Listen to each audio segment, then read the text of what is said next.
Salut la team, j'espère que vous allez bien. Aujourd'hui, je te retrouve dans une petite vidéo. Comme tu le sais, j'ai mis un 2 pièces en vente très récemment, comme tu l'as pu voir sur une de mes vidéos. Et aujourd'hui, je voulais te faire une vidéo en immersion. Je suis en train de faire quelques travaux et je vais t'expliquer pourquoi je fais des travaux avant une mise en vente. Et on va voir avec mon artisan avec qui je travaille maintenant depuis 12 ans, qu'est-ce qu'on est en train de faire dedans, le pourquoi du comment. Alors je t'invite à me suivre. Bienvenue, maintenant tu connais l'appartement. Salut Kamel. Kamel, mon artisan depuis 12 ans, qui rénove tous mes appartements, qui s'occupe de tout notre parc. Donc aujourd'hui, si je tenais à t'emmener dans cet appartement, c'est pour te montrer un petit peu ce que j'ai fait. On a changé le parquet, on est en train de faire quelques trucs. Pourquoi je fais ça? Eh bien, c'est très important lors d'une vente de remettre un petit peu un coup de propre, etc. pour provoquer le déclic. Pourquoi? Parce que je le mets au prix haut du marché. Et lorsqu'on vend au prix haut du marché, il faut créer un peu cet effet coup de cœur. Donc parfois, tu vois, investir peut-être 5 000 €, eh bien, ça va te permettre de vendre peut-être 10 000 € plus cher. Donc c'est très important, c'est pour ça que j'ai décidé de faire des travaux pour créer cet effet coup de cœur. Aujourd'hui, on est avec mon artisan, Kamel, et donc on va vous expliquer un petit peu qu'est-ce qu'on a fait. Donc la première chose, Kamel, je crois que tu m'as changé le parquet. Ouais, exactement. Alors, qu'est-ce qui sur toute la surface? L'appartement, y compris la salle de bain, la cuisine va venir aussi à la suite. Et donc là, on est parti sur un remplacement carrément de couleur parce qu'on était parti à l'origine, on était avec un bois clair. Ouais. Un peu vieillot. Ouais, ça c'est les vieux parquets, il doit avoir une quinzaine d'années, ouais. Pas très cher, ouais. Très fin. Et là, tu m'as remplacé par quoi? Je crois que tu as eu des soucis lorsque tu m'as remplacé le parquet. Exactement. Et que tu as dû faire un ragréage, je crois. Alors en fait, on avait deux niveaux différents. D'accord. Je pense qu'on voit les photos. Oui, on va le mettre dans le montage.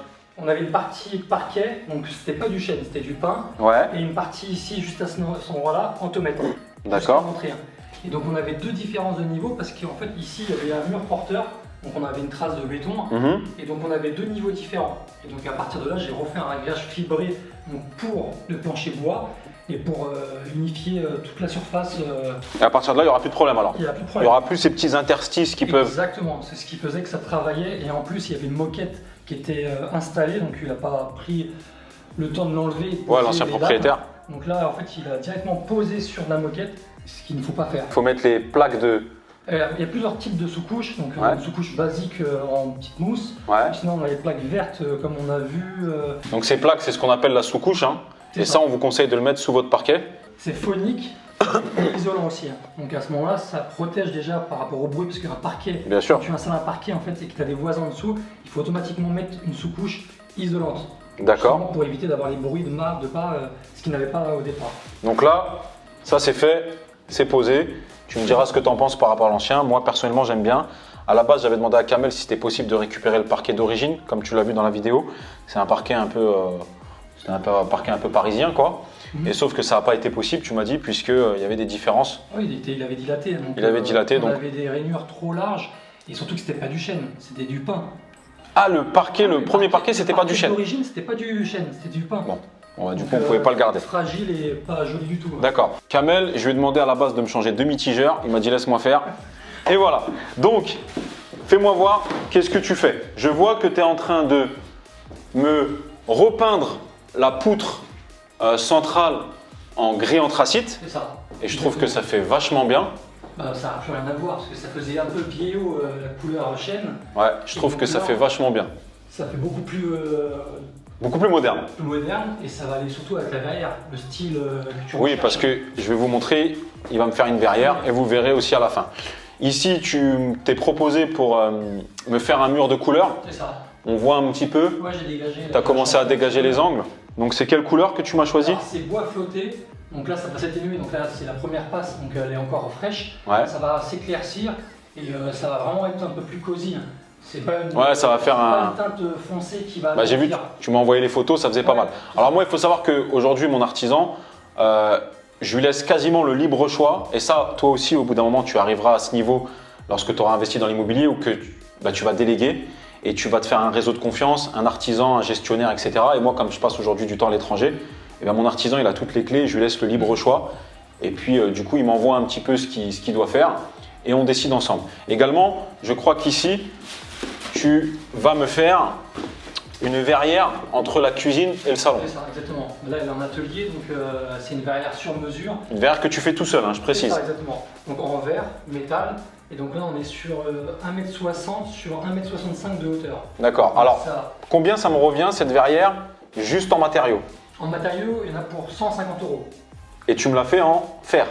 En fer, c'est ça. Fer forgé avec du verre. Alors qu'au départ, tu m'avais proposé d'acheter au GSB, donc grande surface de bricolage, une verrière, sauf qu'elles font 1 mètre de hauteur max. Et après, bon, tu as plusieurs tailles, mais la plus simple, c'est 4 verres. On en a pour 499 €. Ouais, alors que là, on a pour 150 € de fourniture. Bon, c'est toi qui me fais les soudures, etc. Ah oui, tout est fait clé en main. Et qu'est-ce que tu me mets comme verre au milieu? On est sur du 6 mm d'épaisseur. Donc, alors, il y a plusieurs types de verre, du feuilleté, du armé, mais moi je préfère le verre transparent. Moi aussi, ouais. Simple. Donc, je trouve que ça fait de la profondeur et même pour la luminosité, c'est bien. D'ailleurs, c'est Kamel qui avait réalisé les verrières chez mon petit cousin Ilan. Si vous avez vu la vidéo, le titre de la vidéo c'est « Voilà comment faire une grosse plus-value ». Pareil, il y aura une vidéo qui va venir parce que vous allez voir qu'Ilan a mis en vente et en théorie il y a un acquéreur. Vous allez voir un petit peu la plus-value réalisée en résidence principale. Et bien dans cette vidéo, vous voyez les 2 verrières qui ont été faites pour la cuisine et pour la chambre duplex. Et bien c'était Kamel qui les avait fait et il va me faire ici la même chose. Donc ensuite, tu m'as fait le parquet, tu me fais un mur de couleur, tu m'as fait la poudre gris anthracite. Qu'est-ce que tu vas me mettre dans la salle de bain pour rattraper ce jeune carrelage immonde, petite dédicace à GMK, qu'on veut plus voir. J'ai vu que tu m'avais aussi enlevé le receveur de douche qui était bleu, comme vous avez pu le voir dans la vidéo. Et du coup, qu'est-ce que tu vas me mettre pour rattraper ça? Je t'ai demandé un produit qui fait bien, rapide, parce que moi je l'ai mis en vente, et quelque chose qui fait bien et rapide. Alors montre-nous, qu'est-ce que tu vas me mettre? Tiens, c'est la première fois que je le vois aussi. Tu m'avais juste envoyé les photos, mais je ne l'avais pas vu en vrai. Là, en fait, oui, c'est vrai que tu l'as pas vu en vrai. Donc là, en fait, pour gagner du temps et de l'argent, parce que sinon c'était compliqué, il fallait tout déposer, donc retirer le carrelage, refaire un réglage au niveau du mur, refaire un carrelage donc à ton goût. Là, on part sur des dalles, en fait, c'est du PVC, donc rigide, donc impétrussible, ça bouge pas, c'est similaire à du carrelage, mais l'avantage c'est que ça se colle directement avec des tubes de colle, bon, comme du silicone, la même matière que du silicone, mais c'est des colles. Et en fait, à partir de là, on les colle.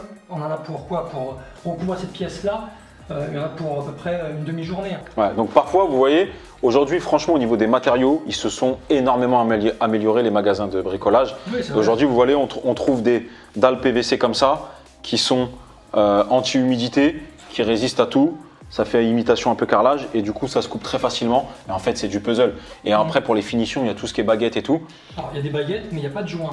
D'accord, il n'y a pas de joint, d'accord. Ça s'emboîte directement. Ça s'emboîte, donc ça fait une finition style marbre, quoi, quasiment. C'est ça, et en fait, on a une petite rainure grise qui rappelle un joint standard, mais en fait, il n'y a rien du tout. D'accord, c'est l'illusion du gris qui fait le joint. Exactement. Donc vraiment, aujourd'hui, ils ont pensé des produits pour aller très vite, et finalement, ça rend très bien. Vous n'êtes pas obligé de péter le carrelage, de refaire un carrelage. Aujourd'hui, ils sortent des produits, sincèrement, ça fait largement le job, et surtout pour remettre un petit coup de frais. Ça, c'est au niveau des tarifs, c'est combien? 24,90 € le mètre carré. D'accord, ouais. Donc je trouve, moi, sincèrement, on va beaucoup plus vite, je trouve que c'est correct. Au niveau du sol, qu'est-ce que tu as prévu? Alors du sol, pour le sol, on est parti sur le même principe. Lame PVC, donc spéciale pièce humide. Et donc là, c'est vrai que c'est un peu le foutoir. Mais... Tant mieux, moi je suis content que vous voyez, c'est de l'immersion totale, du concret ou rien. Et donc en fait là, à partir de là, donc, il y avait déjà des dalles qui étaient posées, donc des lames PVC mais adhésif, 2 mm d'épaisseur. Et en fait, le problème c'est qu'il l'a collé sur du carrelage existant. Le carrelage à lui-même n'était pas bien posé, donc on voyait, je me souviens. On voyait les empreintes du carrelage. Donc j'ai tout décollé, fait un ragréage sur la surface totale de la salle de bain. Et là, à partir de là, je pose. Alors il y en a quelques-unes qui sont posées juste pour voir. Et donc en fait, je viens poser ça directement, sans colle. Tu vas voir la différence. Regarde le poids que ça fait. Ah, c'est lourd, hein. Par rapport à une lame. Ah ouais, c'est lourd. Ah ouais, donc il n'y a pas besoin de colle. Ah ouais, c'est vachement lourd. Oh, c'est tout léger ça. Il n'y a rien. C'est clair. Donc là, on est sur du 5 mm.